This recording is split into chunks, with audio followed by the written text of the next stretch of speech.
Assalamualaikum warahmatullahi wabarakatuh. Salam sejahtera untuk kita semua. Apa kabarnya? Saya Catur Sasongko. Kali ini akan mempresentasikan terkait materi di bab 1 dari buku Pengantar Akuntansi 1 Adaptasi Indonesia edisi kelima. Buku ini dikarang oleh Warren dan kawan-kawan dan diadaptasi serta diterjemahkan dan didistribusikan oleh penerbit Salemba. Ini adalah video cuplikannya. Video lebih lengkapnya silakan kunjungi e-learning.penerbitsalemba.com, dapatkan e-learning pengantar akuntansi 1 edisi kelima. Kalau Anda membeli buku pengantar akuntansi 1 edisi 5 yang original, maka Anda akan mendapatkan kode akses khusus untuk mengakses materi-materi yang ada di e-learning dari buku pengantar akuntansi 1 ini, seperti materi yang akan saya berikan. Oke, ingat selalu beli buku original. Kita mulai ya.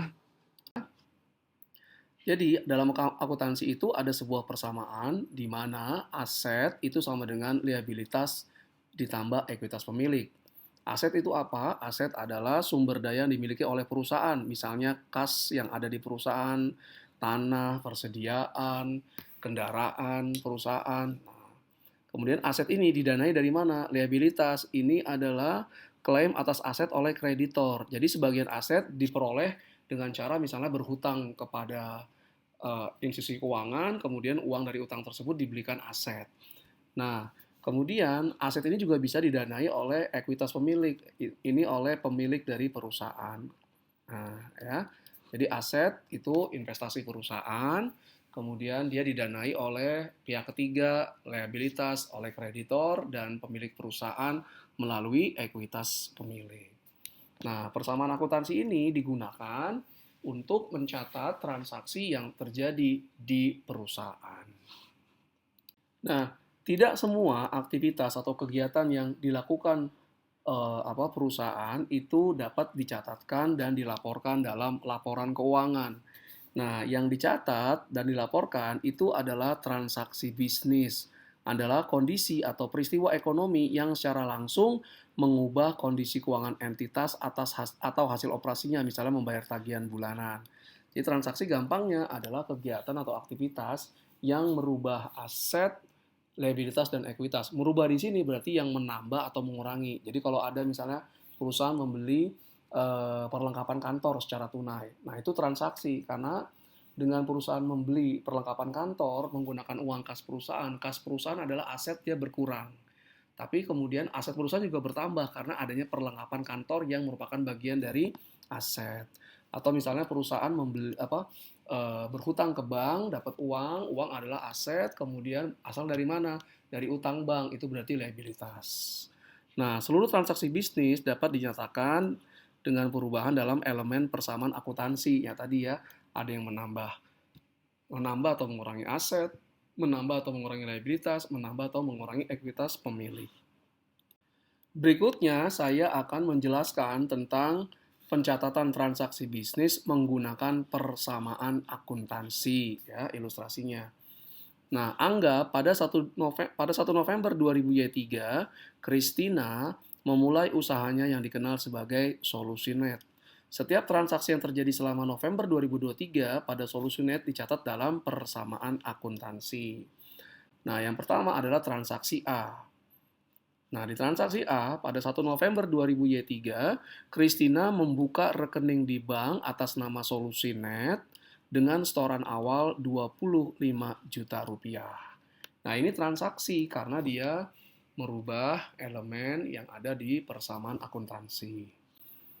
Nah, bagaimana nih pengaruhnya? Pengaruh transaksi A pada persamaan akuntansi. Kas yang merupakan aset itu meningkat. Kas perusahaan, kas solusi net meningkat karena ada setoran modal dari si Christina sebagai pemilik senilai 25 juta. Nah, kas ini berasal dari setoran modal, berarti ekuitas pemilik juga meningkat dalam jumlah yang sama. Nah, ekuitas pemilik ditulis dengan menggunakan nama pemilik dan modal, seperti modal Christina dalam contoh ini. Nah, bagaimana transaksi A ini dicatat dalam persamaan akuntansi? Nah, ini berikut ini kita lihat. Yang pertama, aset kas itu bertambah 25 juta, 25.000 dalam ribuan rupiah ya.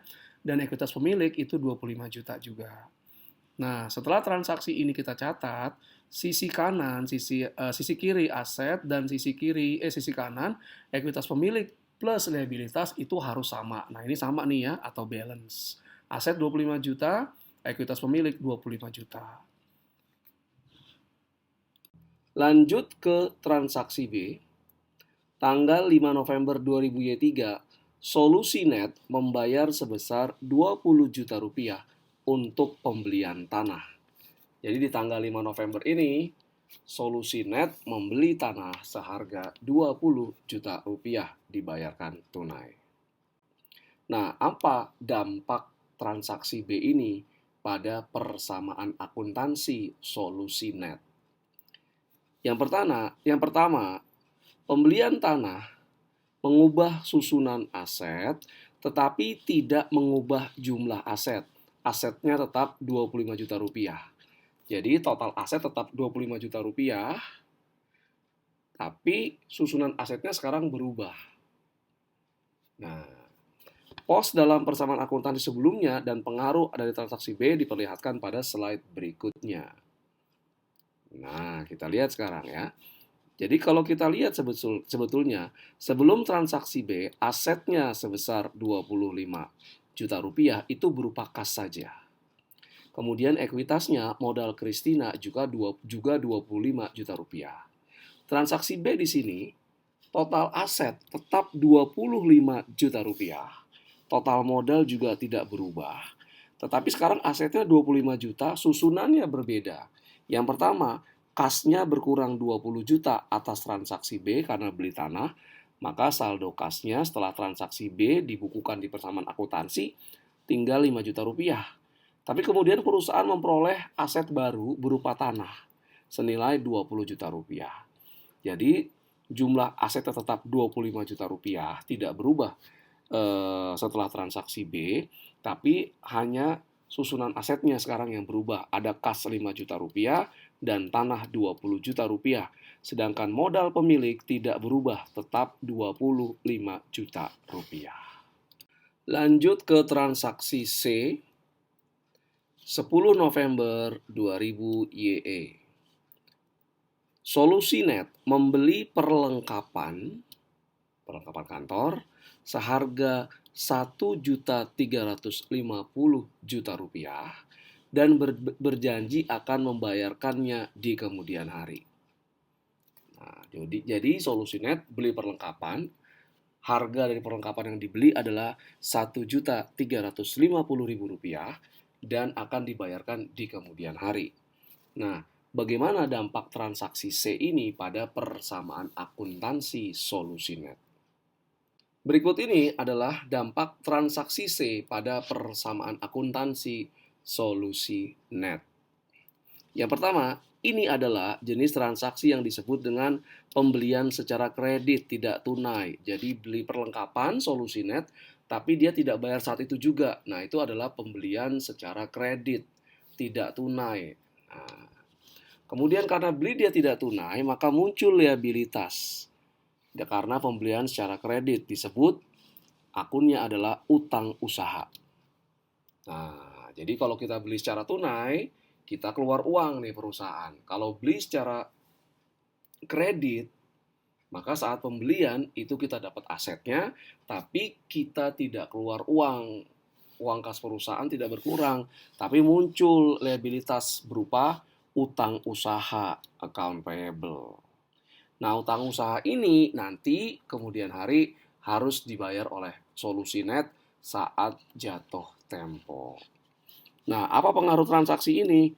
Pertama, meningkatkan aset Solusinet berupa perlengkapan asetnya. Jadi perlengkapan itu adalah termasuk dalam kelompok aset. Karena belinya tidak tunai, maka selain aset bertambah, liabilitas juga bertambah. Perusahaan memiliki utang usaha sebesar 1.350.000 rupiah yang harus dibayarkan ke toko yang menjual perlengkapan ke Solusinet saat utangnya jatuh tempo. Berikutnya diperlihatkan dampak dari transaksi C pada persamaan akuntansi solusi net. Nah, kita lihat perusahaan itu memperoleh aset baru dalam transaksi pembelian perlengkapan transaksi C. Asetnya perlengkapan sebesar 1.350. Maka sekarang setelah transaksi C, solusi net memiliki aset berupa kas 5 juta rupiah, perlengkapan 1.350.000 rupiah, dan tanah 20 juta rupiah. Dijumlahkan semuanya, total aset setelah transaksi C adalah 26.350.000 rupiah. Nah, bagaimana liabilitas dan ekuitas? Solusi net membeli perlengkapan tidak bayar tunai, maka dia muncul utang yang harus dibayar nantinya, utang usaha atau account payable sebesar 1.350.000 rupiah. Jadi sekarang liabilitas plus ekuitas pemilik itu sebesar 26.350.000 rupiah sama dengan asetnya. Nah, total liabilitas plus ekuitas ini 26.350.000 rupiah itu 1.350.000 berupa utang dan 25 juta berupa modal pemilik atau modal Christina. Setelah seluruh transaksi yang terjadi di bulan November 2000 YE pada solusi net telah dicatatkan pada persamaan akuntansi, berikut ini adalah hasil akhirnya. Total aset itu berupa kas 5.900.000, perlengkapan 550.000 dan tanah 20 juta, total 26.450.000 rupiah. Kemudian liabilitas ekuitas utang usaha sebesar 400, kemudian ada modal Christina 25 juta, dan ada muncul prive Christina minus 2 juta, dan pendapatan serta beban-bebannya ya. Totalnya liabilitas plus ekuitas juga sama 26.450.000 rupiah. Nah, setelah semua transaksi telah dicatat pada persamaan akuntansi, kita bisa menyusun laporan keuangan. Nah, apa saja laporan keuangan? Minimal ada pertama laporan laba rugi, berikutnya laporan ekuitas pemilik, terus laporan posisi keuangan, dan yang terakhir adalah laporan arus kas. Oke. Berikut ini adalah urutan pengerjaan laporannya. Yang pertama kita kerjakan adalah menyusun laporan laba rugi atau income statement. Nah, laporan laba rugi adalah ringkasan dari pendapatan dan beban untuk satu periode waktu tertentu seperti 1 bulan atau 1 tahun. Nah, untuk contoh solusi net kita membuat laporan laba rugi untuk 1 bulan. Setelah laporan laba rugi selesai dilakukan, maka laporan berikutnya yang dibuat adalah laporan ekuitas pemilik. Nah, ini ringkasan perubahan dalam ekuitas pemilik yang terjadi dalam periode waktu tertentu, 1 bulan atau 1 tahun. Contoh di sini 1 tahun. Setelah laporan ekuitas pemilik selesai, maka kita menyusun laporan posisi keuangan atau statement of financial position. Nah, ini laporan yang menyajikan berapa aset perusahaan, liabilitas, dan ekuitasnya pada tanggal tertentu. Biasanya tanggal akhir bulan atau tanggal akhir tahun. Setelah laporan posisi keuangan selesai dibuat, maka laporan keuangan yang dibuat berikutnya adalah laporan arus kas. Nah, ini laporan yang menyajikan penerimaan dan pembayaran atau pengeluaran kas untuk periode waktu tertentu, 1 bulan atau 1 tahun. Nah, ya. Jadi ini urutan seperti ini, nggak bisa Anda tiba-tiba membuat laporan posisi keuangan, itu nggak bisa. Kenapa? Nanti akan saya jelaskan lebih lanjut.